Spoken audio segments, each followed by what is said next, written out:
Praise Lord, जय मसीह की। मैं स्टैनली मैकवान, मेरे YouTube channel Hindi Gujarati Bible study में आपका स्वागत है। मेरे चैनल को आज अभी इसी वक्त आप सब्सक्राइब कर लीजिए और परमेश्वर के ज्ञान में आप बढ़ते जाओ। परमेश्वर ने यहोशू को ऐसा बोला था जब यरीहो शहर के पास वो आके खड़े हो गए थे। यरीहो की दीवार गिर नहीं सकती थी, बहुत चौड़ी थी, बहुत ऊँची थी, बहुत मजबूत थी, बहुत लंबी थी, उसको तोड़ना नामुमकिन था। और तब परमेश्वर ने यहोशू को बोला कि 6 दिन तक एक एक चक्कर इसका लगाओ और 7वें दिन इसका 7 चक्कर लगाओ और फिर जयकारा करना, जोरों से पुकारना और ये दीवार अपने आप गिर जाएगी। अब सोचो कि अगर ये चक्कर 15 किलोमीटर का है तो 6 दिन तक 15-15 किलोमीटर चलना है और 7वें दिन 7 बार मतलब 105 किलोमीटर काटना है। 105 किलोमीटर सोचो कितनी लंबी जर्नी हो गई। अगर आज कार में भी जाना हो ना 105 किलोमीटर फुल स्पीड में जाओ, रास्ता खाली भी मिल जाए तो अभी मैं बोलता हूँ 1 घंटा लगेगा। और 1 घंटे में सही में कार उसको क्रॉस ही नहीं कर सकती क्योंकि रास्ते में काफ़ी भीड़ मिल जाती है, रास्ता साफ़ नहीं होता और एक स्पीड में हम चला नहीं सकते। तो समझो कि कार को अगर 1-1.5 घंटा लग जाता है फुल स्पीड में चलाने के बाद, तो इंसानों को कितना वक्त लगेगा। और इज़राइल प्रजा कैसे लोग, हठीले लोग, इतनी मेहनत इन लोगों ने क्यों की। ये लोग हर रोज़ 1-1 चक्कर क्यों काटे और 7वें दिन 7 चक्कर क्यों काटने के लिए तैयार हो गए और क्यों ये काम उन्होंने पूरा किया, इसके पीछे क्या राज है, वो जानने के लिए मेरे साथ इस वीडियो में अंत तक बने रहो।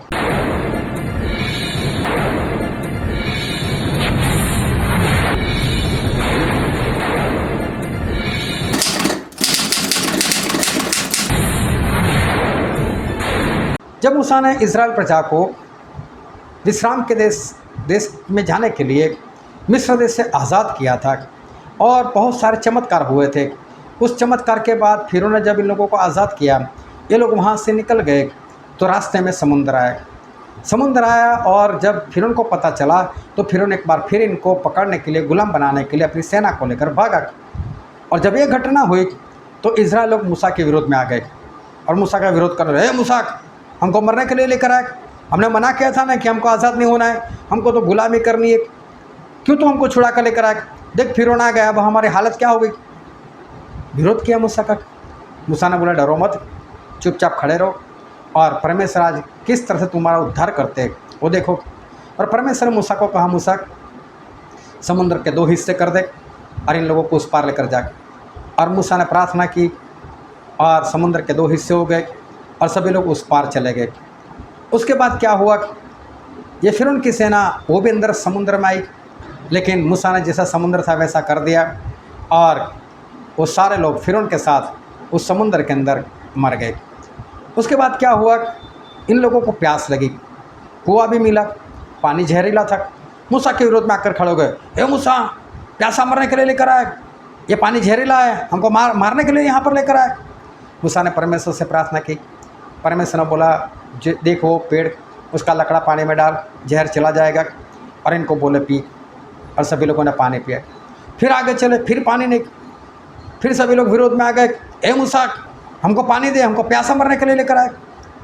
तब परमेश्वर ने मूसा को बताया देखो चट्टान, जाकर लाठी मार, पानी निकलेगा। मूसा ने लाठी मारी, बहुत पानी निकला और इन लोगों ने पानी पिया।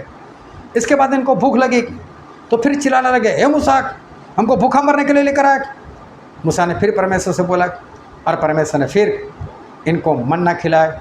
40 साल तक परमेश्वर इनको मन्ना खिलाते रहे। एक बार तो बोला कि मूसा हम मिस्र में थे, मछली खाते थे, मीट खाते थे, खरबूजे के साथ खाते थे, खीरा के साथ खाते थे, आदा और लहसुन के साथ खाते थे, यहाँ तो मन्ना ही मिलता है, हमें मांस दे।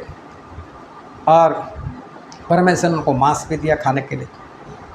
जब जब ये लोग विरोध करते थे तो मूसा परमेश्वर के पास जाते थे और परमेश्वर मूसा की सुनकर काम करते थे। अब क्या हुआ कि ये लोग विश्राम के देश के पास पहुंच गए और विश्राम के देश के पास पहुंच गए, उससे पहले जो लोग अभिषेक किए गए थे, कई लोगों का मूसा ने अभिषेक किया था उसके काम में हाथ बढ़ाने के लिए, उस सभी ने मूसा का विरोध किया।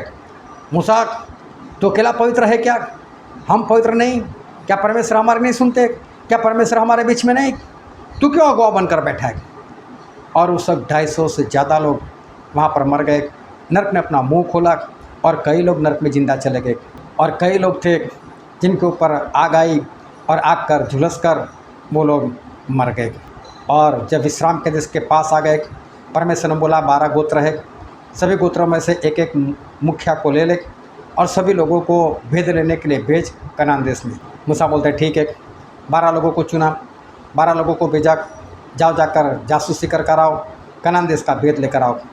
12 लोग गए और 40 दिन वहाँ पर रहे। 40 दिन वहाँ पर उन लोगों ने खाया पिया, लोगों को देखा, वहाँ से काफ़ी फल, अनार, अंगूर ये सब कुछ लेकर आए। लेकिन आकर इन लोगों ने गड़बड़ी की। उसमें एक तो यहोशू थे और कालेब थे। यहोशू और कालेब तो परमेश्वर में बने रहे, लेकिन बाकी के जो 10 लोग थे उन्होंने चिल्लाना शुरू कर दिया, रोना शुरू कर दिया, परमेश्वर हमको यहाँ पर मरने के लिए लेकर आए, हमको मरने के लिए लेकर आए। बोले हुआ क्या? बोले वहाँ तो राक्षस लोग रहते, हम उनके सामने टिड्डी के समान दिखते थे, हमने उनको देखा तो हमें भी लगा हम तो टिड्डी के समान है। और ये सभी लोगों ने रोना शुरू कर दिया, चिल्लाना शुरू कर दिया और पूरे इस्राएल लोग रोने लग गए और बोला मूसा को हटाओ, दूसरा गो बनाओ जो हमको वापस मिस्र देश में लेकर जाए और हमें वहाँ पर गुलाम बना दे। बोले वो हमको अच्छा रहेगा। और इस बार परमेश्वर बहुत क्रोधायमान हो गए और परमेश्वर ने मूसा को बोला, मूसा इन लोगों ने 40 दिन जो भेद लेने के लिए बिताया ना, अब एक दिन के लिए मैं 1 साल तक इनको विश्राम के देश में नहीं लेकर जाऊँगा, जहाँ दूध और मधु की धाराएँ बहती है, वहाँ पर 40 दिन के बदले में 40 साल इनको इसी जंगल में मैं घुमाता रहूँगा, लेकिन उनको मैं उस देश में नहीं लेकर जाऊँगा। और यहाँ तक कि जिनकी गिनती हुई थी, जो 20 साल से बड़ी उम्र वाले थे 6,03,550, उनमें से यहोशू और कालेब को छोड़कर 6,03,548 लोगों को मैं रास्ते में ख़त्म कर दूँगा। इन 40 सालों में मैं यहाँ तक मारूँगा कि उनकी लाशें तक गल जाएगी, मैं उनको उस देश में नहीं लेकर जाऊँगा। अब परमेश्वर का दंड आ गया। अब क्या हुआ? 38 साल में 6,03,548 सारे के सारे मर गए। कभी एवरेज निकाल कर देखना, 1 साल के इनके 360 दिन होते, 38 साल में देखना कितने दिन होते, और 6,03,548 लोग मारे गए। हर रोज़ इनमें से एवरेज 44 लोग मरते थे। हर रोज़ 44 लोगों को दफन करना होता था। और ये 6,03,548 जो 20 साल से ज़्यादा उम्र के मिस्र देश से निकले थे, वो सभी रास्ते में 38 साल में ख़त्म हो गए। ये सारे के सारे मर गए। अभी उनकी जो दूसरी पीढ़ी थी, उन्होंने ये सब कुछ देखा, डर गए। परमेश्वर भयानक है। परमेश्वर का जिन लोगों ने नहीं माना, हमारे बाप दादाओं ने नहीं माना, सारे रास्ते में ख़त्म हो गए। परमेश्वर ने तो निकाला था विश्राम के देश में ले जाने के लिए, जहाँ दूध और मधु की धाराएं बहती, वहाँ ले जाने के लिए निकाला था, लेकिन इन लोगों ने माना नहीं और मर गए। अब मूसा जो थे उनकी आयु ख़त्म हो गई, 120 साल पूरे हो गए, उनको भी मरना पड़ा। अब सारी जिम्मेदारी यहोशू के ऊपर आई। यहोशू उनको लेकर गए और उस जगह पर पहुँचे जहाँ यरीहो की दीवार थी।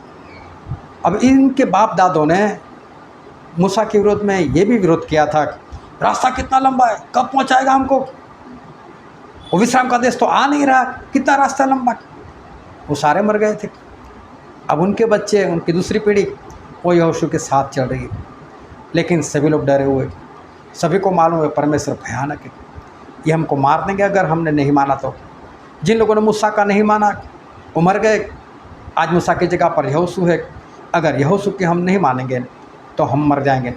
इन लोगों ने अपने बाप दादा को मरते हुए देखा था। कोई बीमार होकर नहीं मरा था, कोई बूढ़ा होकर नहीं मरा था, अपने आप अचानक से मर जाते थे। बाइबल पढ़कर देखना, कोई भी बीमार होकर नहीं मरा। किसी को परमेश्वर ने बीमार होने नहीं दिया था, और उनके पैरों में इतना चलने के बाद सूजन तक नहीं आई थी, और फिर भी वो लोग मर गए, हट्टे कट्टे से मर गए। बच्चों को डर लग गया, यहोशू के विरोध में नहीं जाना। तो यहोशू ने बोला, देखो हर रोज़ इस शहर पनाह की चारों ओर एक चक्कर लगाना है, 6 दिन तक एक एक चक्कर लगाना है, 7वें दिन 7 चक्कर लगाना है। समझ लो कि ये सफ़र एक दिन में 15 किलोमीटर का है, तो 6 दिन तक 15-15 किलोमीटर चलना है। मुझे कभी चलकर बताना एक दिन में 15 किलोमीटर। अरे मैं तो बोलता हूँ 7 दिन में ही 15 किलोमीटर चलकर बताना। कितना भारी होता है। इनको तो हर रोज़ 15 किलोमीटर चलना है 6 दिन तक, और 7वें दिन तो 15 गुना 7, ये तो मैं मेरे अंदाजे से बोल रहा हूँ, सही में तो उससे कई गुना ज़्यादा होगा। 7वें दिन 105 किलोमीटर चलना है। उसके बाद ज़ोरों से हालेलुया बोलना है, लड़ाई करनी है। कितनी बड़ी बात। लेकिन इन लोगों ने एक भी बार यहोशू को ऐसा नहीं कहा, हे यहोशू हम नहीं करेंगे, मरने के लिए लेकर आए। ये लोग भी भेद लेने के लिए गए थे। इन्होंने आकर नहीं कहा वहाँ राक्षस लोग रहते हैं, मालूम है मर जाएंगे। बाप दादाओं ने यही किया था। इन लोगों ने, बाप दादाओं ने जो गलती की थी वो गलती देखी थी, गलती की वजह से उनके ऊपर जो दंड आया था वो दंड देखा था, और इसलिए डर गए थे। मैं आज आपको बोलता हूँ, क्या आप लोगों ने बाइबल नहीं पढ़ा? क्या आपने ये नहीं देखा कि हमारे बाप दादाओं ने कितनी गलती की और गलती के कारण कैसे मर गए? आपको डर नहीं लगता? क्या आप बाइबल मानते हो? बाइबल के वचनों को समझते हो? क्या उसके अनुसार चलते हो? आज आपको पास्टर जो सिखाते हैं बाइबल के वचन, क्या उसके अनुसार चलने का प्रयत्न करते हो? आपको डर नहीं लगता? अपने बाप दादा को देखो, वो मर गए रास्ते में, और इसलिए मैं आपको बोलता हूँ, डरो परमेश्वर से। क्यों ये बच्चे चल पाए? क्यों दूसरी पीढ़ी थी, उन लोगों ने 6 दिन एक चक्कर लगाया और 7वें दिन 7 चक्कर लगाए? क्यों यहोशू का विरोध नहीं किया? डरे हुए थे। और डर हमें आज्ञाकारी सिखाता है। परमेश्वर का भय मानो, आज्ञाकारी करो ताकि बचाए जाओ। बिना आज्ञाकारी कर रहे आपको कुछ भी नहीं मिलने वाला, और इसलिए आज्ञाकारी करते रहो। परमेश्वर आपको आशीष दे। आमीन।